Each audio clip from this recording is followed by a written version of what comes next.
Good morning friends, welcome to our YouTube channel S D classes. तो देखिए, आज हम पढ़ते हैं यूक्लिड विभाजन विधि के द्वारा एचसीएफ निकालना। इससे पहले हम ये समझते हैं कि एचसीएफ क्या होता है।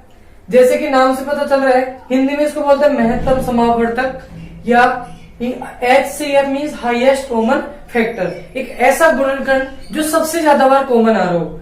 या इसकी डेफिनेशन की बात करें तो इसको बोलते हैं एक ऐसे बड़े से बड़ा नंबर जिसमें यदि किसी दी गई संख्याओं में यदि डिवाइड करूं तो रिमाइंडर जो होता है वो हमेशा कितना आना चाहिए, 0।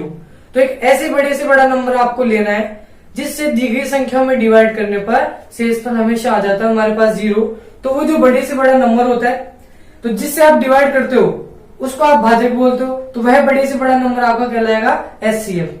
तो यूक्लिड विभाजन विधि से एचसीएफ निकालने का मतलब इसमें जो भाजक का मान होगा वही इसका एचसीएफ हो जाएगा। लेकिन भाजक का मान तो हर एक स्टेप में आता रहता है, तो कब एचसीएफ इसका निकल पाएगा? तो एक ऐसे भाजक जिसमें रिमाइंडर आपके पास यूक्लिड विधि से 0 आ जाता है, तो उसी भाजक का मान जो होगा वो होगा हमारा एचसीएफ। तो यूक्लिड विभाजन विधि को हम लिखते हैं भाज्य बराबर भाजक गुणा भागफल प्लस आर। इसकी जनरल फॉर्म हमारे पास यही होती है, a equals to B Q plus R, जहां a तो भाज्य कहलाता है, b भाजक कहलाता है, q भागफल और r शेषफल। तो मैं क्वेश्चन नंबर 4 इसको यूक्लिड विभाजन मेथड से इसका एचसीएफ सिखा रहा हूं। इसका पहला आपको पार्ट दे रखा है 210, इसमें आप और एक नंबर दे रखा है 55।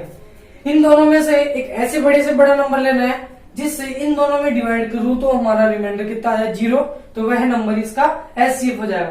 तो इसको सोल्व करने के लिए देखो, इन दोनों में से जो बड़ा नंबर होता है उसको तो आप मानते हो a मीन्स भाज्य, और जो छोटा नंबर होता है उसको हम मानते हैं भाजक। तो यहां आप लिखोगे यहां 210 जो है हमारे 55 से बड़ा है, 55 से 210 क्या है, बड़ा है। तब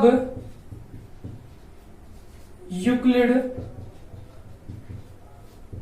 विभाजन विधि द्वारा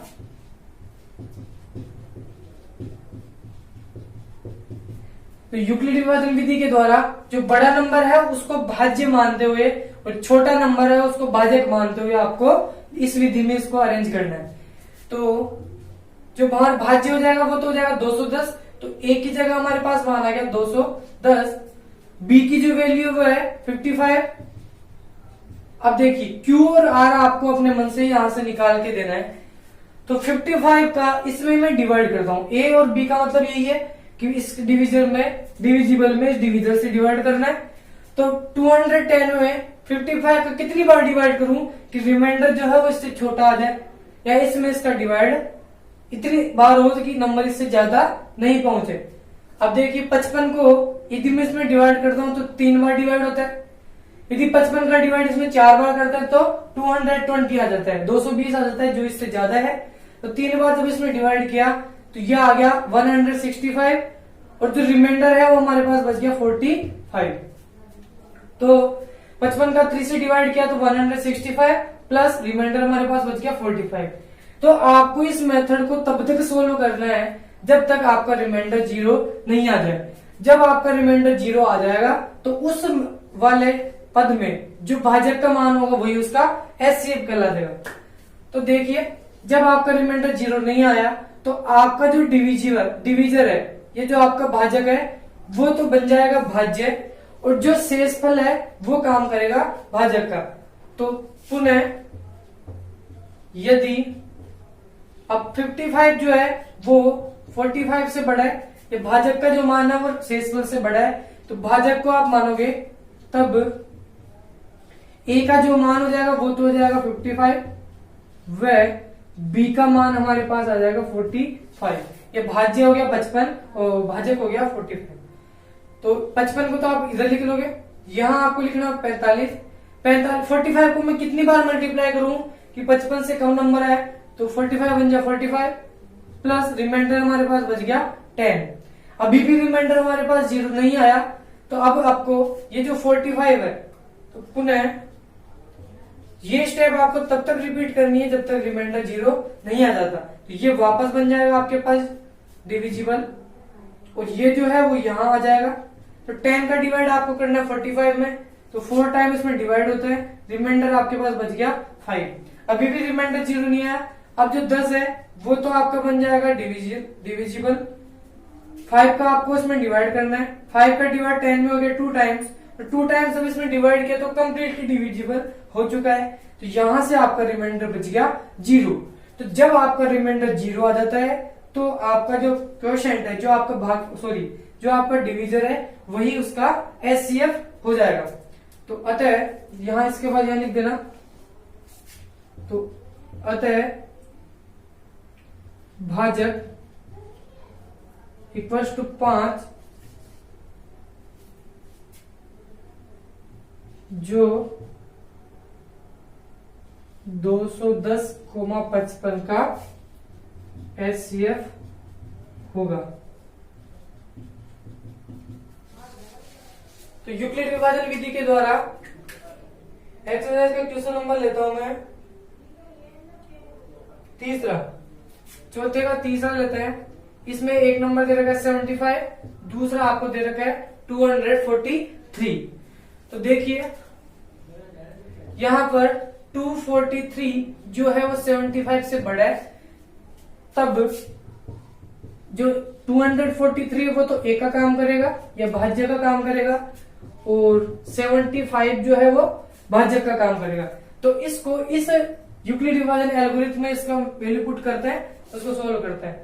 तो फर्स्ट स्टेप देखिए, 243 इक्वल्स टू ए, तो ए बराबर आ गया बी क्यूब। बी का आपके पास मान दे रखा है 75 इंटू क्यू। क्यू आपको दे रखा है भागफल। तो भागफल कब निकलता है? जब डिविजर से हम इस डिविजिबल में भाग देते हैं। तो 75 का भाग इसमें कितनी बार जाता है?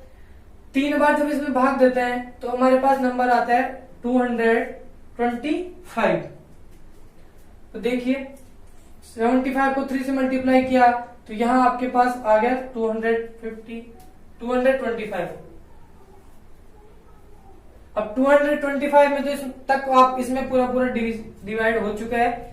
जो रिमाइंडर बच जाएगा उसको आपको यहां लिखना है। तो 243 माइनस 225, इसको सब्ट्रैक्ट करो, यहां से आ गया 8, यहां से आ गया 1, तो 18 आपके पास यहां से बच रहा है।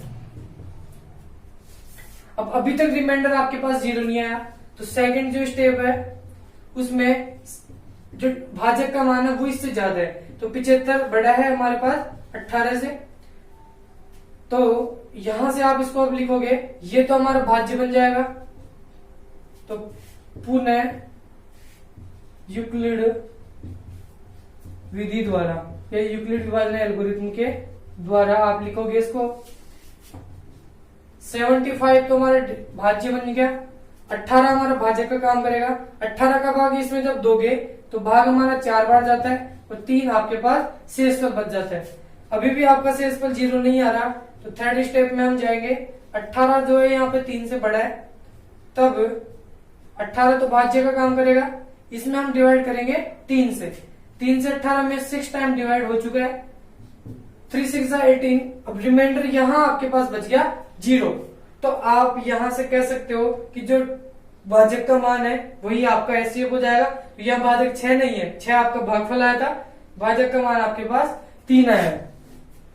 तो आप लिखोगे अतः भाजक इक्वल्स टू 3 ही 75,243 का एचसीएफ होगा।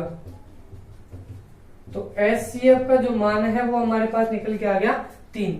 इस तरीके से आप किसी भी क्वेश्चन का एचसीएफ निकाल सकते हो। तो जो बड़ा नंबर है उसको आपको भाज्य मानना है, जो छोटा नंबर है उसको आपको भाजक मानना है, और भाग तब तक देना है जब तक आपका शेषफल 0 नहीं आ जाए। जब शेषफल 0 आ जाता है तो उसी स्टेप में जो भाजक होता है वही आपका एचसीएफ होता है। और देखो 5वें क्वेश्चन,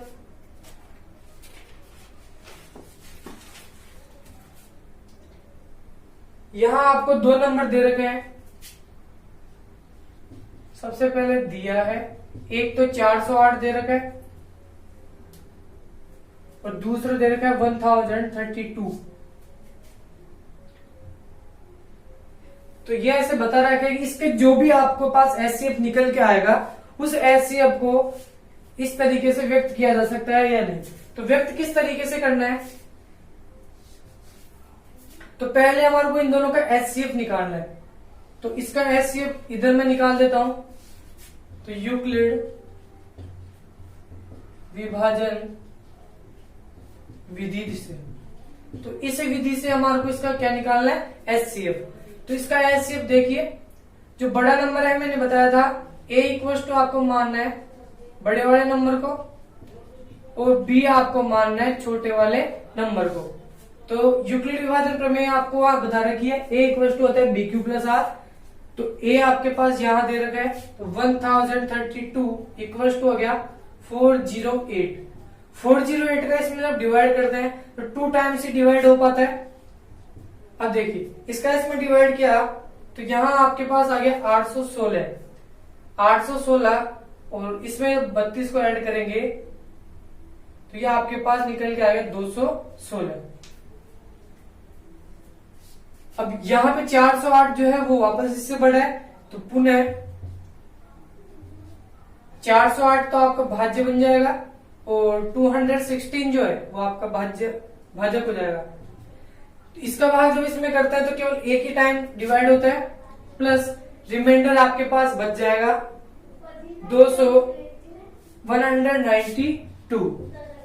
अब वापस 216 जो है वो इससे ज्यादा आ गया, तो तीसरे स्टेप में इसको आपको भाज्य बना लेना है, यह आपका भाजक बन जाएगा।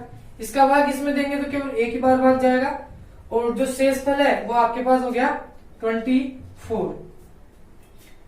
वापस 192 ये आपका भाज्य बन गया, फिर 24 आपके पास यहाँ आ गया।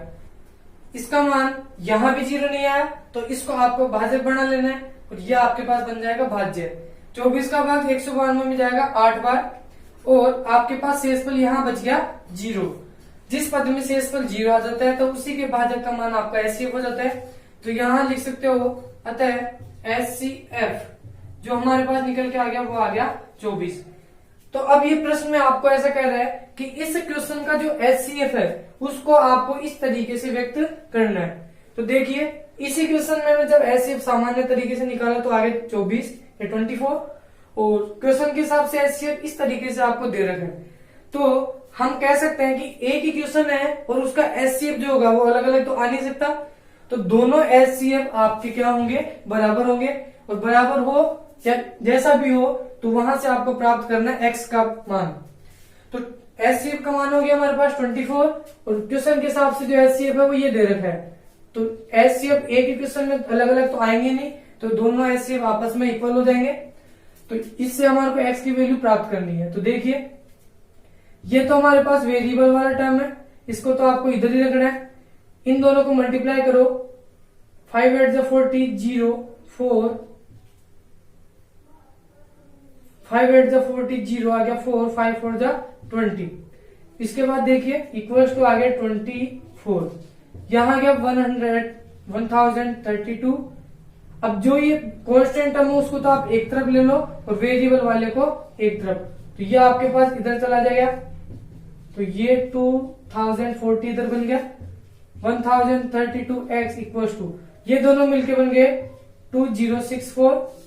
यहां से x की वैल्यू आप प्राप्त करोगे तो ये इससे डिवाइड मल्टीप्लाई हो रहा है, तो मल्टीप्लाई वाला जब इक्वल के दूसरी तरफ जाता है तो वो वहां ट्रांसफर होके उसका डिवाइड हो जाता है। तो इसका डिवाइड इसमें एक बार, इसमें हो गया 2 बार, तो x की वैल्यू हमारे पास निकल के आ गई 2। 1032 2064 2 बार इसमें डिवाइड हो जाएगा, तो x की वैल्यू 2 आ जाएगी। तो यहां से आप यदि इसको चेक करो कि अपना आंसर एकदम ठीक है या नहीं है, तो x की वैल्यू आप वापस यहां पुट करके देख लो यदि अपना आंसर सही है या नहीं है। तो यहां मैंने x की वैल्यू पुट की, तो 1032 को x से मल्टीप्लाई किया मीन्स 2 से, तो यहां से आ गया 2064। 2064 में 2040 यदि आप सब्ट्रैक्ट करते हो तो आपके पास इक्वल्स टू 24 मिल जाता है। इसका मतलब जो हमारे पास आंसर आया x की वैल्यू जो आई है वो एकदम करेक्ट है। तो गाइस यदि आपको हमारा वीडियो अच्छा लगे तो वीडियो को लाइक करें, शेयर करें, कमेंट्स बॉक्स में कमेंट करके बताएं वीडियो आपको कैसा लगा। तो बने रहिए हमारे वीडियो पर।